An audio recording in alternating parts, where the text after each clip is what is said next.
नमस्कार दोस्तों। ये कहानी उन लोगों के लिए है जिनको भूत प्रेत में बिल्कुल भी विश्वास नहीं है। लेकिन क्या आप तब भी भूत प्रेत में विश्वास नहीं करेंगे जब आप एक जज के मुंह से सुने कि इस हाई कोर्ट में एक भूत है। दोस्तों, ये कहानी है कोलकाता हाई कोर्ट की।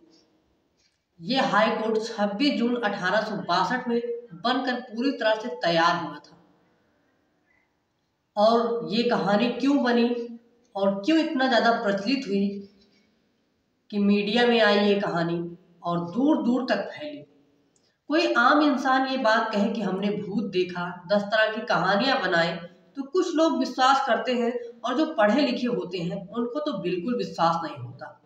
लेकिन जब एक जज अपनी कुर्सी पर बैठकर ये कबूल करे कि हाँ, सच में इस हाई कोर्ट में भूत प्रेत हैं। कहानी है नवंबर 2022 की। ये कोलकाता हाई कोर्ट में एक मुकदमा चल रहा था जिसकी सुनवाई लंबे समय से हो नहीं पा रही थी।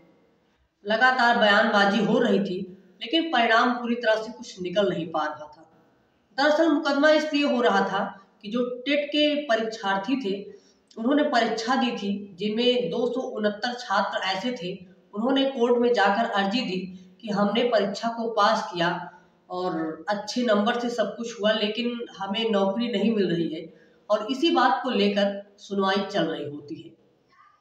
अब सुप्रीम कोर्ट ने जब फैसला दे दिया तो ये फैसला आकर हाई कोर्ट में चलने लगा और काफ़ी समय से ये चल रहा था। और तभी उसी बैठक में एक जो वहाँ के जज होते हैं, न्यायमूर्ति गंगोपाध्याय, उन्होंने कहा कि अब इसका फैसला 4 बजे से 7 बजे के बीच में होगा। अब ये सुनकर वहाँ पर जो वकील थे, बाकी लोग थे, वो चौंक उठे और उन्होंने कहा, सर आप ये क्या कह रहे हैं? क्या आपको यहाँ के बारे में नहीं पता? ये कोर्ट तो 5 बजे के पहले बंद हो जाता है। आपको तो सब कुछ यहाँ के बारे में पता है। तो वो चौंक जाते हैं और कहते हैं, हाँ मैं भूल गया था, ये सुनवाई जो भी होगा 5 बजे के पहले हो जाएगा और अगर नहीं हो पाएगी तो हम अगली तारीख देखेंगे।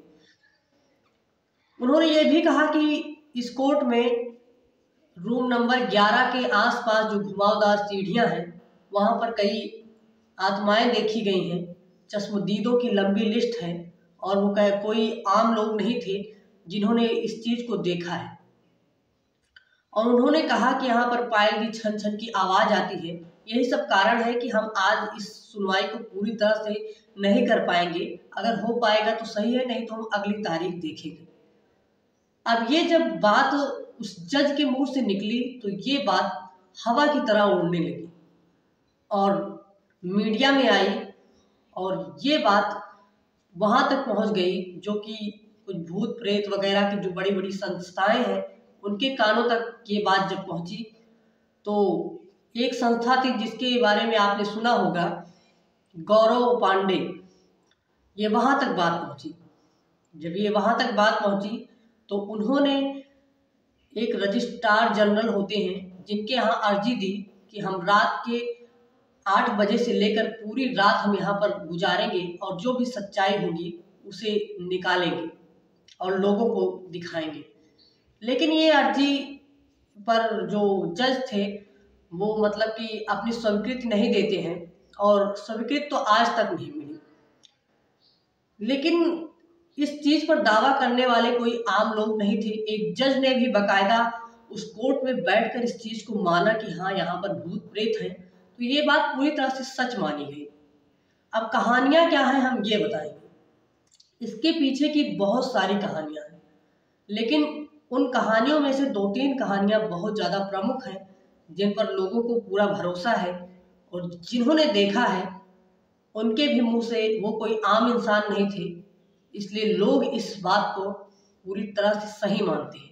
तो आखिर क्या है कोलकाता हाई कोर्ट की वो कहानी? क्यों उस जज ने बाकायदा उस कोर्ट में बैठकर इस बात को माना कि हाँ, यहाँ पर भूत है।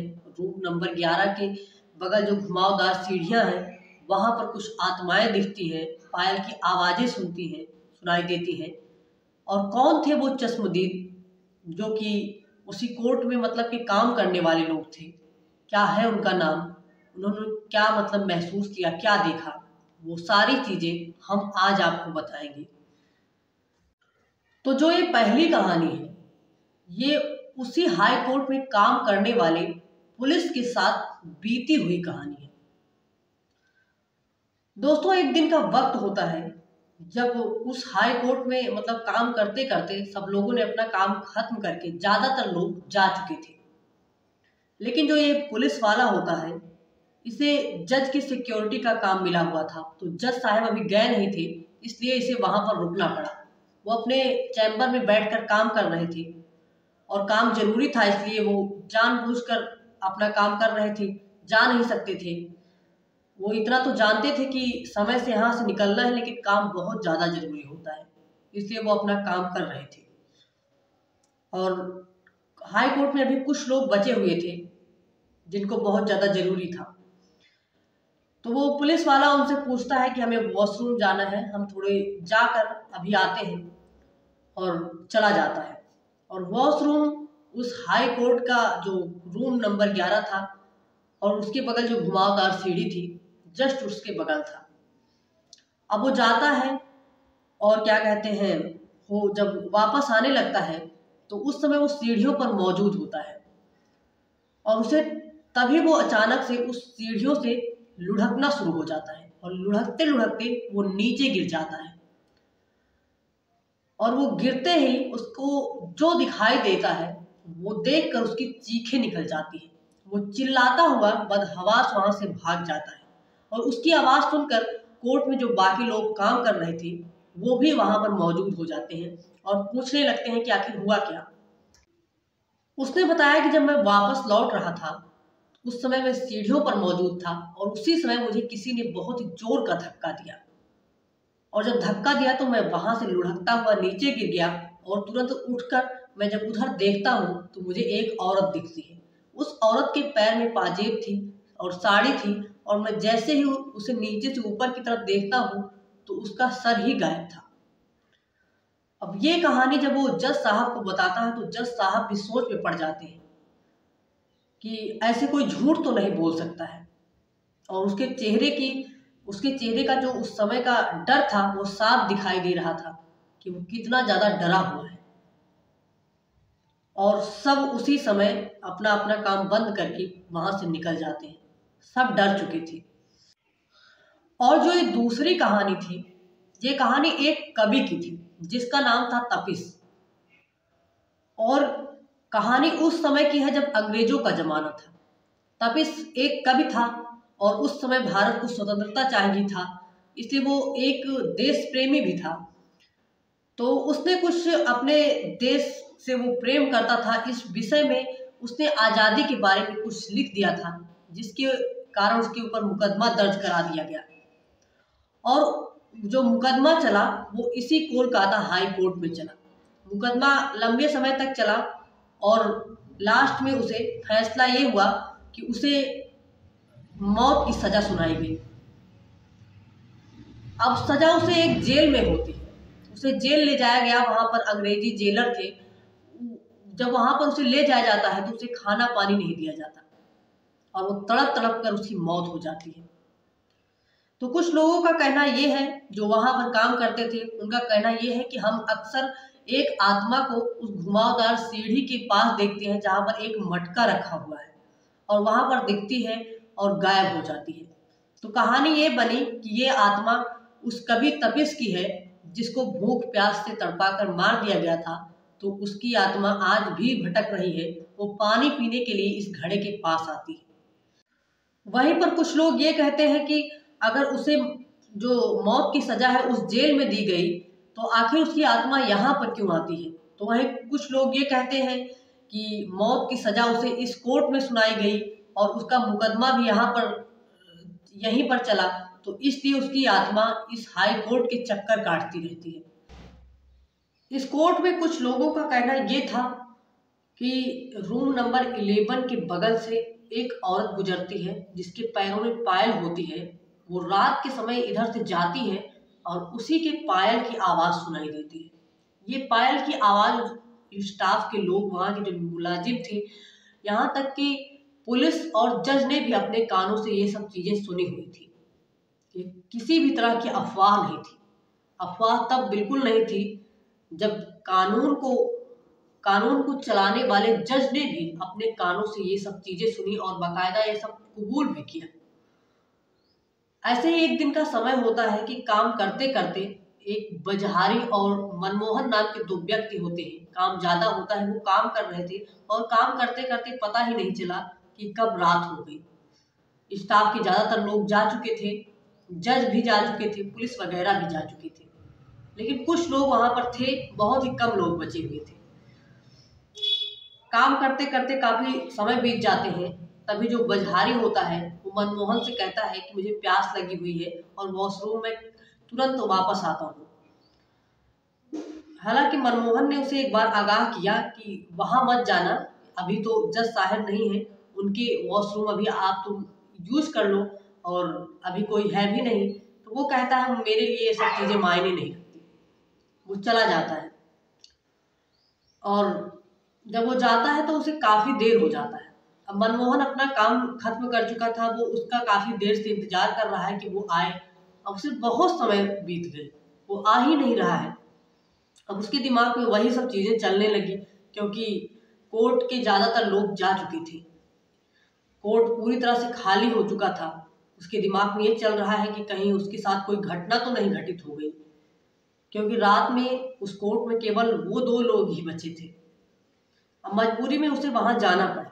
जब वो थोड़ी दूर जाता है और उस सीढ़ी के थोड़े से दूर पर रहता है तो देखता है कि मनमोहन नहीं, बजहारी औंधे मुंह पड़ा हुआ है। और मनमोहन उसे देखता है कि वहां पर बेंच एक रखी है, उस पर एक महिला बैठी है और उसके ऊपर पानी का छिड़काव कर रही है। ये तो देखकर उसे थोड़ी सी शांति मिली कि चलो कोई तो है यहाँ पर, और वो उसे उठाने लगता है। उस महिला की ओर नहीं देखता है, लेकिन जब वो फिर से बेंच पर देखता है तो वो महिला गायब हो चुकी थी। ये देखकर उसके शरीर की धड़कनें तेज हो गई और हाथ पांव कांपने लगे। कहाँ वो बजहारी को संभालने गया था, कहाँ वो खुद अपने आप को नहीं संभाल पा रहा था। वो किसी तरह उसे उठाता है, उसे जबरदस्ती हिलाता है और उसे अपने मतलब कि अपना सहारा देकर उसे जल्दी से लेकर आता है और अदालत के बाहर जाकर खड़ा होता है। वहां पर उसे थोड़ी सी चैन की सांस आती है। अब दोनों परेशान थे, उसे होश में लाने की वो कोशिश कर रहा है, वो थोड़ा बोल भी रहा है और उसे पता नहीं कैसे वो मतलब सदमे में जैसे आ गया। दोनों डरे हुए हैं, उसके ऊपर पानी लेकर उसके ऊपर पानी का छिड़काव करता है, उसे होश में लाता है। ये कहानी अब पूरे कोलकाता हाई कोर्ट में फैल गई।